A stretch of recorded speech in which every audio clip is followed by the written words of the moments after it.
Hello, and welcome to your favorite personality profile show, My Role Model, the set where you hear stories like never before, and today is no exception. With us is a biochemistry graduate from Kwame Nkrumah University of Science and Technology, postgraduate studies in early childhood, Montessori, and quality management. She's a nutritional entrepreneur, an educationist, and a staunch believer in empowering the girl child. Our guest is Madam Aisha Adam.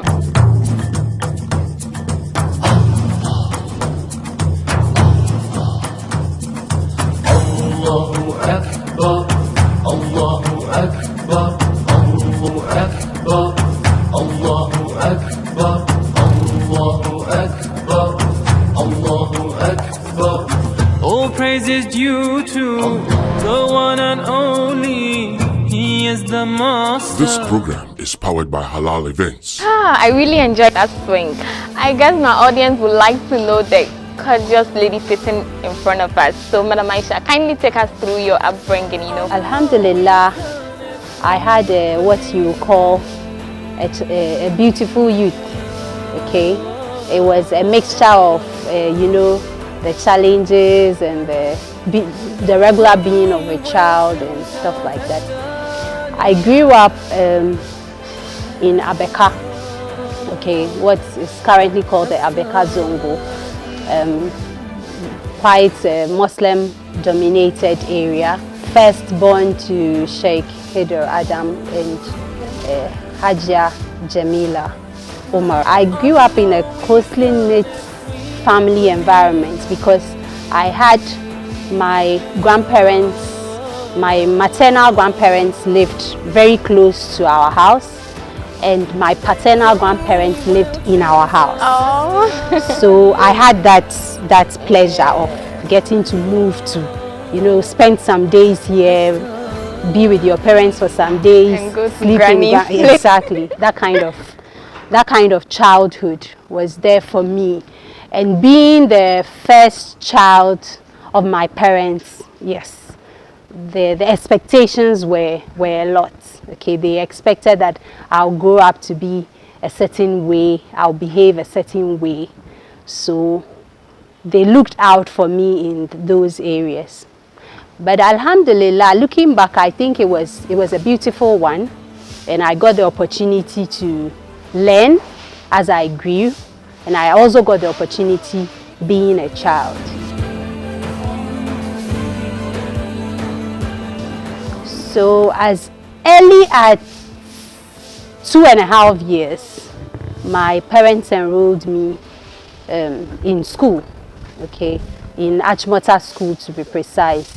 And at that time, I understand you had to be 3 years to be in Achimota school, but at 2.5, they had to make a case that yes, I can make it in nursery 1. So then they did the admissions, and then I started my basic school, nursery 1 specifically. And I had this all the way to JHS 3, wrote my BEC in 1999. From there, I proceeded for senior high school education in Ebri Girls because I had been in Achimota school since 2.5. So by BEC time, I was eager to explore and move to other areas. So I went to Ebri Girls and then did my SSC in science. I went to Tech. I got admission into the Kwame Nkrumah University of Science and Technology in 2003. To read a BSc in biochemistry. Okay. So I was in Kwame Nkrumah University for 4 years. That's between 2003 to 2007. And then I graduated in 2007 with a BSc in biochemistry. Growing up, I had always known I'd wanted to be in the sciences. Okay. But I knew I had a phobia with blood and its related issues. So I knew medicine wasn't really what I was looking out for. But I was looking out for areas like pharmacy, and you know, biochem and the science related areas. I had the opportunity of working with a pharmacist after senior high school. I wanted to do more than medics. I wanted to do industry. So the advice from my boss was to rather go into biochemistry, because with biochemistry I could do both food and medical biochemistry. So that was why I did that. But when I completed, and as at the time I completed, I still had the plan to stay in the sciences. I went on to do my national service with the Food and Drugs Board then, now the Food and Drugs Authority. So I was one of the assistant regulatory officers, did my national service together with my colleagues, and then we stayed on contract. From there, I got a job as a food safety manager at Golden Tulip, Kumasi City. So I moved back to Kumasi to serve in that capacity. Whilst I was there, discussions of settling down came up, and it required that I had to come back to Accra. So I was still in the sciences. Even when I returned, I was still running the yogurt business, still in the sciences. You know, Achimota School was running a day and boarding system, even for those of us in basic school. So you can have someone as young as maybe P3, P1 in boarding school. Okay. And Achimota School is a Methodist school. So at that age, even though I started as a day student, you have, you know, Christian religious activities, because they wanted to raise children not just academically but emotionally, socially, spiritually. So it was a full basket. Okay. And as a Muslim, sometimes you can easily get confused. Okay. And being a child, sometimes you would want to belong. Okay. And especially if you are in such an environment for so long. Okay. As a child, you want to belong, and sometimes you are divided. I remember at a point, I think by the time I got to JHS 1, when I went into the boarding school, my first vacation when I returned home, I told my parents, I won't go to Makaranta again. Wow. I said I won't go. They said, oh, why this? I said, no. I don't like the environment. I don't like the facility. The classrooms are too hot. I don't like the washroom there. You know, I was going rebellious. Yes, on, and I said, and then for me, I think at that point, what my daddy did really helped me, because he then said, oh, don't worry. I know a Makaranta that has all the things you are looking for, and I'll take you. So as a child, when he gave me that assurance, I was comfortable. But if he had said, hey, you are being rebellious, I'm sure I would have gone farther. Okay. So when he said that, I calmed down, and then he took me to Libya Arab culture at Paloma. Yes. So even though it was not a setting I can compare to what I get at Achimota School, I was comfortable in that environment. So I was willing to still continue my Makaranta days.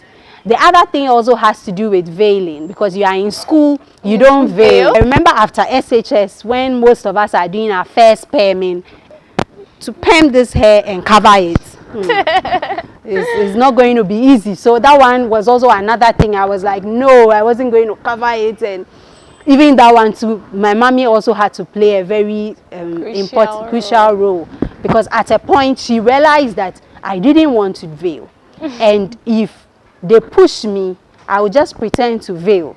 I remember I added Naomi to my name, you know, like Aisha, Naomi, exactly. Even the header, I changed it to harder. Wow.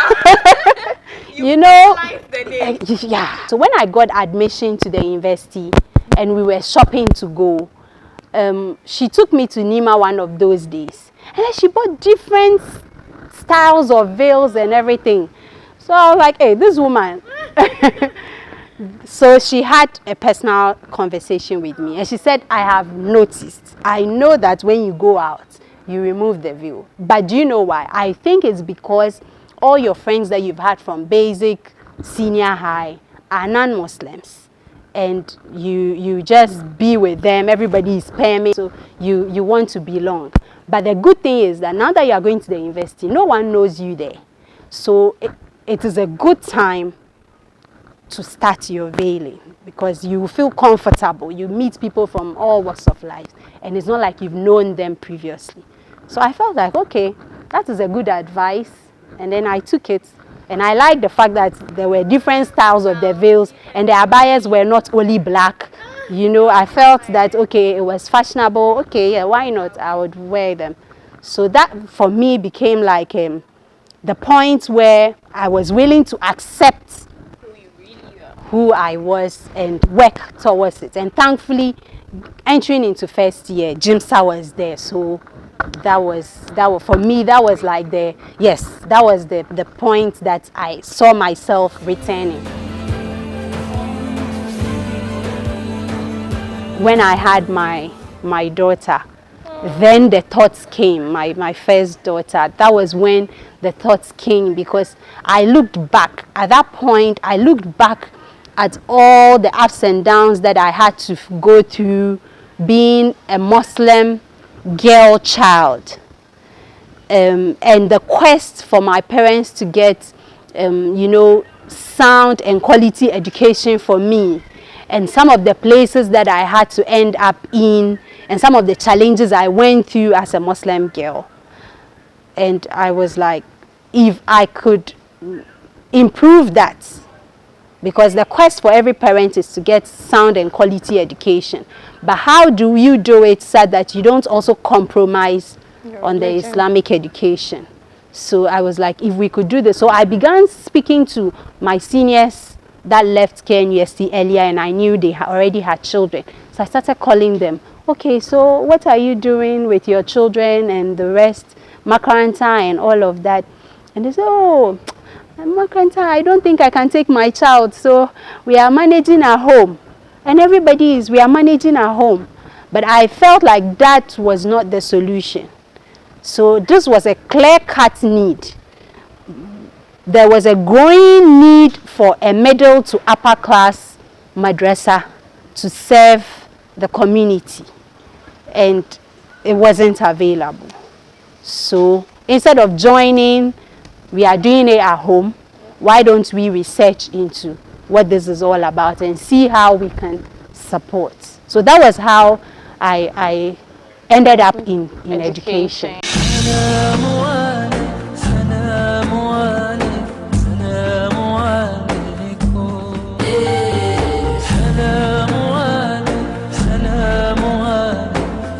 The clear cut between right and wrong, halal is known, haram is equally known. Why not engage yourself in that which is right? For your own sake, halal event is what we plan and is what we serve the ummah.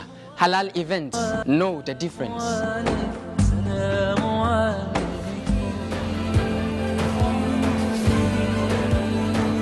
It was when I realized that, based on the reflection, that I wanted something better for my daughter. At that point, it was just my daughter I was thinking of. Then later, I was like, look, I could actually do this. For all you know, there's the things I went through, because there were people who even went through more serious things than I did. There were people who actually flipped completely. I have mates, I have classmates who flipped completely to become Christians. The main reason why we did this, if it is for another school in Accra, I can't compete. But the whole idea was to provide that unique environment. So if I open up, so I think that was what I least expected, but it's all part of the jihad. I think the other area has to do with the human resource, okay, because the school has a mission and a vision. Because it's a service you are providing, you would need to get people who share your vision and are willing to support you in that direction. Looking at, let me take Accra, because that's where I have spent most years. Looking at Accra, I can't say there is a clear-cut plan on developing human resource for Islamic schools, or even looking at Ghana generally, okay, that kind of top-notch you would want to compete with all the international schools. So you are likely to find what I call the half-baked human resource. It's either they are very strong in the spiritual areas, but when it comes to the social, emotional areas and the formal areas, they are a bit weak, or is vice versa. So you ended up having to do a lot more of on-the-job training. And then you have people that, based on their upbringing, see children in a certain way. Oh, when a child is misbehaving, you beat him, you tell him to stop, you shout at him and stuff like that. And if they come into the environment, or if you are trying to get them into the environment, getting them to change some of these mindsets doesn't take a day. So you have to keep doing it over and over. Alhamdulillah, IQRA Educational Center currently looks to be able to have its own premises. When I say its own premises, currently we operate our schools in rented premises. Okay. So our aim is, inshallah, our short to medium term goals are to get a permanent space and build a standard state-of-the-art Islamic school in Accra for the Muslim community, and also do the international curriculum. So we have that convergence of the Islamic education curriculum, as in the universal Islamic education curriculum, and the international curriculum, so that our children can be competitive in all aspects, inshallah. If we look at, having been forced to go for SU meetings and church service, and if you look on the other side of the coin, assuming the whole class had to be at church service, really, what could the teachers have done? They couldn't have said, you stay in class, then we go supervise those going to church. So they had to carry all of us along. If I open IQRA up, what is going to happen is you're going to have maybe non-Muslims who want the formal education but would not maybe want to break for prayers. And so when the teachers are going to the masjid, they leave them behind, or what. So I think when you do the mixture, you are forced to let everybody, go. And if you are not careful, you end up losing your mission. So I must admit, it's more difficult to run only the target only Muslims, but it's our mission and we want to go ahead. Okay, so the yogurt business actually initiated when I was in my 3rd year. In biochemistry, we had done the fermentation biochemistry, and we had done how to prepare cheese, wine, yogurt. It was exciting. And at that time, you'd see more of what we call in Kumasi fresh yogurts. But in Accra, you don't have it. So usually when I'm coming home, I'll come with some of the fresh yogurt. And everybody would be, like, people can call me from Accra, like, when you are coming, don't forget my fresh yogurt. So I was like, but this thing, if we've done it in school and I can do it. So that was what took my mind there. And then by 3rd year, 2nd semester, I started trying my hands on the yogurt. And in the beginning, it didn't go well at all. But as I kept, experimenting, it got better and better, till I ended up telling my colleagues that fermentation is an art, it's not a science. Because what you do in the book is not the same, yes. So that was when so I was doing this alongside. So even whilst I was doing my national service, I was selling my products to my colleagues and my bosses and stuff like that. So even when I proceeded to Golden Tulip, I still continued that business. So Monday at dawn, I'll be on the bus on my way to Kumasi. Friday, close of day, I'm back to come and check on how things are going. And so my weekends were always in Accra and my weekdays were in Kumasi. So that was how the yogurts business started. And it was with me until the Dumso days. Yes, when it became more challenging. We were running a full 40-footer cold room. So you can imagine having a 40-footer cold room with products of various sizes, because we're supplying the supermarkets, the hotels, and all of that. And then you have products that much, and you have to power a plant, okay, electricity, fuel cost. I would say that this question is actually part of the foundation for IQRA Educational Center, because I felt like growing up, there were certain expectations of a Muslim. That was how far it went. So, okay, as a Muslim, you are expected to do the kalima, you're expected to pray 5 times, fast, you know, and stuff like that. I saw it, growing up, I saw it to be more of ritualistic than concepts that would endear you, okay? I remember in madrasa there was this one very famous one that happened to me, where I came on vacation. I went to madrasa, and my malam was like, if you miss one prayer, your prayers will not be accepted for like 30 days. And when I left, in fact, I didn't want to pray again, because I was like, I have already missed one, you know.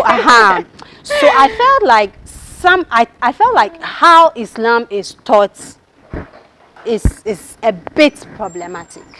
Okay, I felt like we needed to let the youth understand that Allah is a loving God. It's not like He's some wicked being somewhere waiting for you to do one mistake and then He'll punish you 1,000 times. Exactly. Okay, so that was that. So growing up, it was more ritualistic. Ki sallah, kai sallah, ki azmi, kai azmi, you know. But I felt like Islam is meant to be a way of life, and I felt that it is because we learn Islam in languages that we do not understand. Okay. That is why. So it's more dogmatic. But I think if we understood it, what we read, and we could apply it, then I think a Muslim life would be better than it currently is. So that was the role that I saw God when I was a youth. Like, you know, nyame on pesa weni beje, you know, bibia pesa we bia is difficult, you know, that kind of thing. But growing up and looking back, I think it has to do with the way we introduce God. Or Allah to our children. But you see, the interesting thing is, during your youth, that is where you build a lot of habits. So it's better when they are young, it's better they get it when they are young, so that they can build more positive habits. Catch them young. Yes, exactly.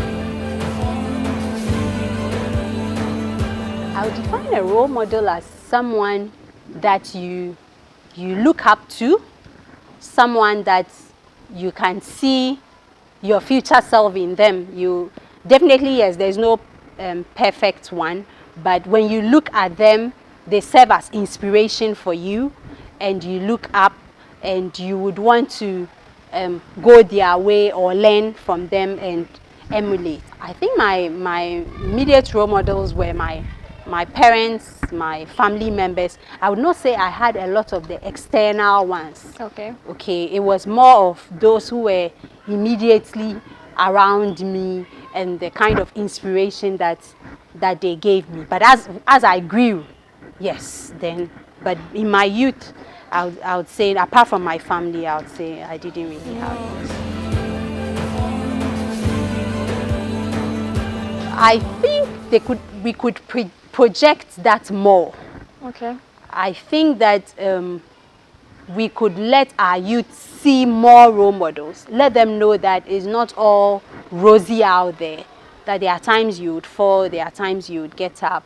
And I think the issue is the projection. Now, if you look at the number of Muslim youth who are doing well, I think alhamdulillah, the numbers have increased. But the question is, how well are we projecting them such that the youth, they are visible and the youth can see them and can inspire them as is required to. So I think what you're doing, one, is in the right direction. Thank you. Mashallah. It's only when our youth see some of these that they would be even pushed to know that all is not lost. they can actually do better than they are even doing, and the fact that you experience a challenge is not the end of the road.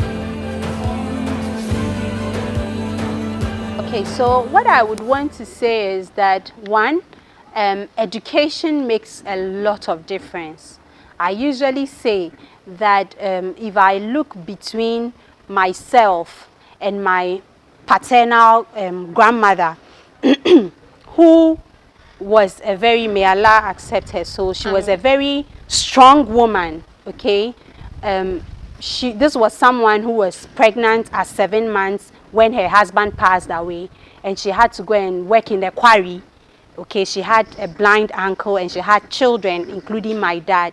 Okay, so if I look at her setting and the story she told us about Asaman Kese and all the efforts she made, at a point she had a baby behind her, she had porridge on her head, and the porridge was going to fall, and she didn't know whether she should hold the baby, or hold the porridge. When I remember all the stories she shared with us, and I look at myself now, I dare say I think she's even stronger at heart than I am. But I think what has given me that leverage is education. So I just want to encourage all of our viewers that getting education or getting a skill is a sure way to move our community forward. There are times you would have obstacles. You may walk, you may run, you may even sometimes have to crawl, but just keep moving. Don't stop. Crawl, walk, pull yourself on the ground, whatever, but don't stop trying to get education and trying to get a skill. And always remember that after all is said and done, there is an aspect of life that is beyond human capability. You will still need Allah to come in there for you. Keep pushing and keep going. You are watching my role model show, proudly supported by Halal Events. Halal Events, know the difference. Madam Aisha, thank you very much for coming. We really appreciate it. Thank you so much for inviting me, and thanks for the opportunity. So till we come your way again with the next edition, is Assalamu alaikum wa rahmatullahi wa barakatuh. This program is powered by Halal Events. Halal Events, know the difference. All praise is due to the one and only